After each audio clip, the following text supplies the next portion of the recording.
Welcome to mega stadiums. Every World Cup leaves behind stadiums. Some become cathedrals of the sport, others become something else entirely. The promise is always the same: legacy, regeneration, a gift to the host city that will keep giving long after the final whistle. But for 15 stadiums across 6 different World Cups, that promise collapsed spectacularly, expensively, and in some cases almost immediately. These are the abandoned stadiums of the World Cup. Let's get started.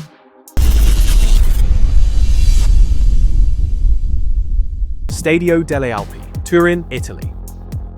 The Stadio Delle Alpi was supposed to be Turin's crowning moment. Built for Italy in 1990 at enormous public expense, it gave the city a gleaming 69,000-seat arena that hosted 5 World Cup matches, including the legendary semi-final between West Germany and England. But from almost the first domestic season, it was clear something had gone badly wrong. The stadium was built with an athletics track that was never used for a single major athletics event because there was no warm-up facility. That track pushed supporters so far from the pitch that the atmosphere simply evaporated. Exposed to the alpine wind and cold, stranded on the outskirts of town, the Delle Alpi became a place supporters actively avoided. Juventus's average attendance collapsed from the mid-40s to below 30,000 within a decade. Juventus eventually purchased the ground for €25 million, demolished it in 2009, and built the Allianz Stadium. The lesson could not have been clearer.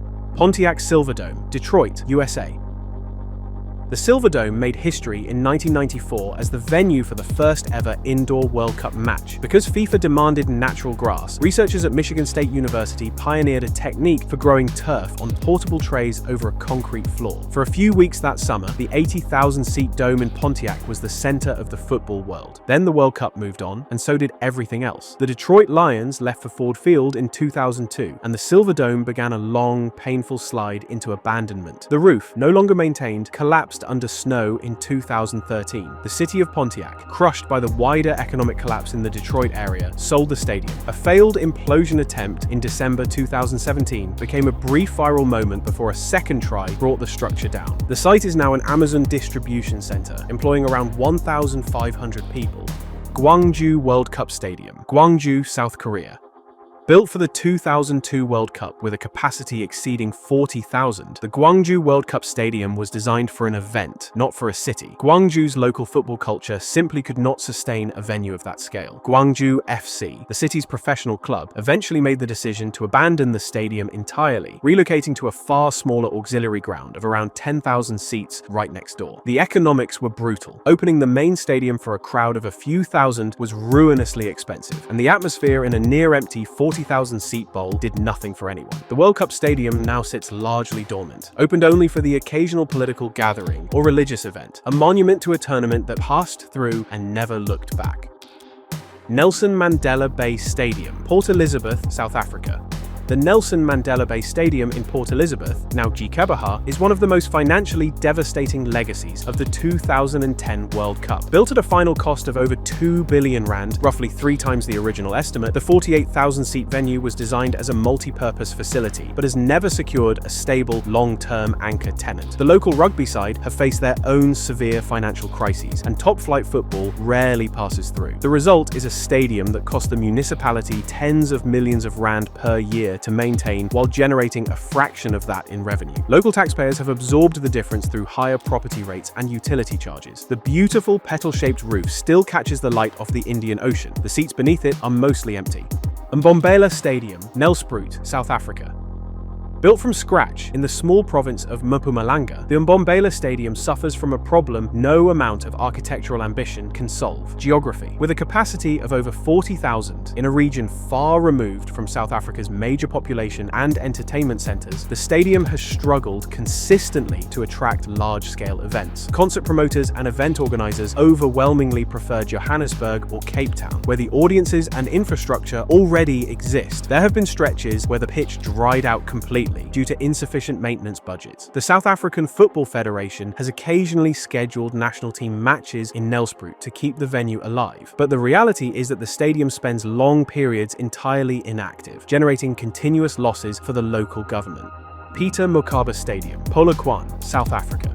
Built from scratch for the 2010 World Cup, the 45,000-seat Peter Mokaba Stadium sits in Polokwane, a city of 500,000 people in the rural province of Limpopo. The stadium has never secured a stable tenant capable of filling it. Local clubs have at times preferred the smaller, cheaper old Peter Mokaba Stadium right next door. The operating deficit runs into tens of millions of rand per year, subsidized by a municipality with far more pressing demands on its budget. Political rallies and the occasional exhibition match are its most reliable source of activity. For the rest of the year, it sits largely idle, a beautiful baobab-inspired structure with nothing to do. Estádio Nacional Mané Garrincha, Brasília, Brazil.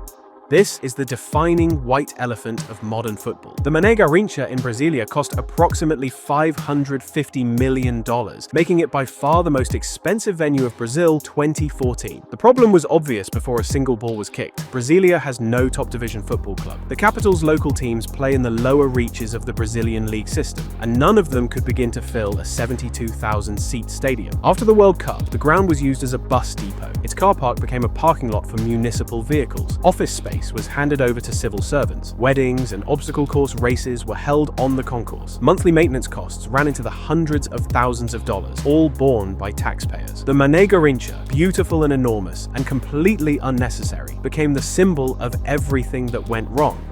Arena Amazônia, Manaus, Brazil. If the Mané Garrincha is the most expensive mistake, the Arena Amazônia is the most geographically absurd. Built deep in the Amazon rainforest at a cost of approximately $270 million, the 42,000-seat stadium sits in a city with no first-division football club and no realistic prospect of attracting one. Monthly maintenance costs of roughly $250,000 have drained public resources year after year. The local clubs that do exist chose not to play there. They use other, smaller venues because the cost of opening the World Cup stadium is prohibitive. 4 group stage matches were played here. They lasted 12 days. The financial burden will last decades. Arena Pernambuco, Recife, Brazil. Built in an isolated area on the outskirts of Recife at a cost of roughly $300 million, the Arena Pernambuco was supposed to serve the region's 3 major clubs after the World Cup. None of them stayed. The fans of Sport, Náutico and Santa Cruz could not reach the stadium easily by public transport, and all 3 clubs returned to their older, more centrally located grounds where their supporters had always gathered. The result is a stadium that sits empty for most of the year, generating significant losses for the state government and standing as a monument to a planning process that prioritized political ambition over the most basic question of whether anyone would actually use it. Arena das Dunas, Natal, Brazil. This is where the United States beat Ghana in the opening round of the 2014 World Cup, a result that still lives in American football memory. The Arena das Dunas, however, has not lived so well. With 42,000 seats and no top-flight tenant, post-World Cup attendances dropped drastically. The stadium tried to generate revenue by hosting weddings and children's birthday parties. The company that owned it, OAS, was implicated in Brazil's massive Petrobras corruption scandal and put the arena up for sale. The architectural design is genuinely beautiful, but beauty does not pay maintenance bills, and Natal simply does not have the football infrastructure to sustain a venue of this scale. Mordovia Arena, Saransk, Russia. Saransk was the most surprising host city of the 2018 World Cup, one of Russia's smallest, most remote urban centers, chosen partly because it had started construction earlier than larger rivals. The Mordovia Arena, built at a cost of roughly $288 million, opened with genuine excitement. A post-tournament second division match drew an extraordinary 26,000 supporters, suggesting that maybe, against all logic, this one would work. It didn't. FK Mordovia Saransk, the local club intended to anchor the stadium's future, lost its main sponsor, accumulated crippling debts, used the arena for just 1 season, and had its professional status revoked by 2020. The Republic of Mordovia was left with no professional football club at all and a 44,000-seat stadium with no tenant. Kaliningrad Stadium, Kaliningrad, Russia. The Kaliningrad Stadium carries a unique geographical curse. Situated in Russia's Baltic exclave, the venue is almost impossible to integrate into any national concert circuit or event calendar. The design company went bankrupt before construction was even finished, pushing completion to just months before the first World Cup match. A local official publicly admitted that the stadium would not be profitable for at least 20 years. Its primary tenant, Baltika Kaliningrad, is a new club in the Russian Premier League that can barely afford the operational costs. The isolation is the killer. No amount of architectural quality can overcome being in a place that most events and audiences simply cannot reach. Volgograd Arena, Volgograd, Russia. Built at a cost of over £200 million, the Volgograd Arena carried enormous emotional weight during the 2018 tournament, the location overlooking the site of one of the most brutal battles of the Second World War. But within days of the World Cup ending, heavy rain flooded and cracked the stadium's foundations, sending sand and mud onto a nearby highway. The 45,000-seat venue is home to Rota Volgograd, a club that fluctuates through divisions and cannot come close to filling or financially sustaining the arena. Federal subsidies are required simply to prevent the stadium from becoming a hole in the regional budget. Stadium 974, Doha, Qatar. Stadium 974 was supposed to be the answer. Built from 974 shipping containers, it was designed as the world's first fully demountable World Cup venue. The architects said explicitly that the goal was to avoid building a white elephant. The plan was to dismantle the stadium after the tournament and donate it to a developing nation, with Uruguay's joint 2030 World Cup bid floated as a possible destination. As of mid-2026, Stadium 974 still stands on the Doha waterfront. Dismantling has been discussed, partially started, and never completed. It has hosted occasional matches and events, including fixtures at the 2024 FIFA Intercontinental Cup, but the grand vision of a traveling, reusable stadium, sustainability as spectacle, remains unrealized. The promise was beautiful. The follow-through has been indecision. Lusail Stadium, Doha, Qatar. And finally, the grandest of them all. Lusail Stadium, 88,000 seats, built in a city that barely existed before 2010, is where Lionel Messi lifted the World Cup trophy in what many consider the greatest final ever played. The plan was always to reduce the upper tier to bring capacity down to around 40,000, converting the reclaimed space into community facilities, apartments, schools, shops, clinics. Those conversions have not yet materialized. The stadium has hosted major events: the 2023 AFC Asian Cup, the 2024 Intercontinental Cup, the 2025 FIFA Arab Cup, but between them, it sits in the desert heat of a still developing city, surrounded by construction projects and half-filled commercial districts. Qatar, unlike Brazil or Russia, has the financial resources to maintain Lusail indefinitely. The question is not whether the lights can stay on. It is whether an 88,000-seat stadium in a country of fewer than 3 million people can ever truly find a permanent purpose beyond the single extraordinary night that justified its existence.